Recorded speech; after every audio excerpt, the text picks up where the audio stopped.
Accidents హైవేల మీద accidents అవుతున్నాయి, బ్లాక్ స్పాట్స్, అక్కడ కూడా ఫ్లైఓవర్లు కావాలంటే అడిగినాం మనం. సో అవన్నీ కూడా ఎప్పటికప్పుడు ఇచ్చిన ప్రపోజల్స్ టేకప్ చేస్తున్నారు, ఎక్కడ ఇంకా డిలే చేయకుండా. ఎక్కడెక్కడ వాళ్ళకి రిప్రజెంటేషన్ వస్తే ఇమ్మీడియట్గా వాళ్ళు వచ్చి ఆ ఇమ్మీడియట్ వాళ్ళకు ఉన్నటువంటి విషయం మీద తెలుసుకొని గ్రౌండ్ రిపోర్ట్ తీసుకొని అక్కడ అవసరం ఉంటే వెంబడి దానిపైన దృష్టి సారిస్తాము.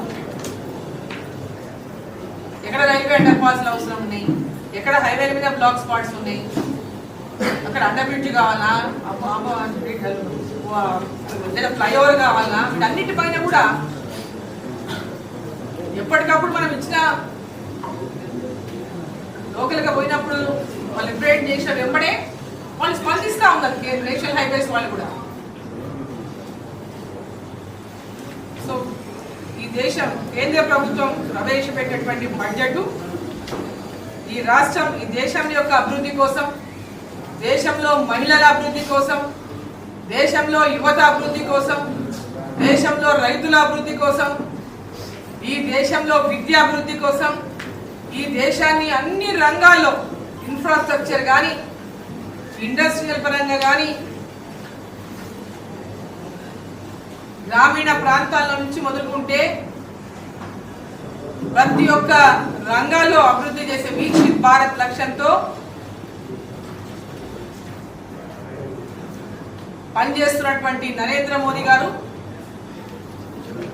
కేంద్ర బడ్జెట్ కూడా వికసిత్ భారత్ సంకల్పంతోనే వాళ్ళు రూపొందించిండ్రు.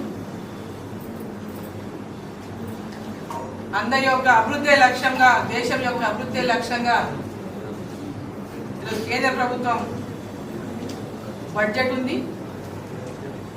అంకెల గాడికో లేకుంటే ప్రజలను మోసం చేయడానికో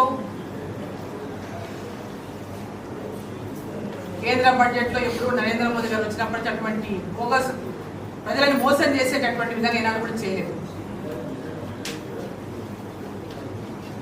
కాబట్టి అందరి యొక్క అభివృద్ధి లక్ష్యంగా మరి అక్కడ బడ్జెట్ ఈ విధంగా కేంద్ర బడ్జెట్ని పెట్టారు. అదేవిధంగా రాష్ట్ర బడ్జెట్ కూడా అదే లక్ష్యంతో ఉండి అదే ఒక వాళ్ళు పెట్టినటువంటి వాళ్ళు వ్యక్తిని ఇక్కడ చూస్తున్నా నేను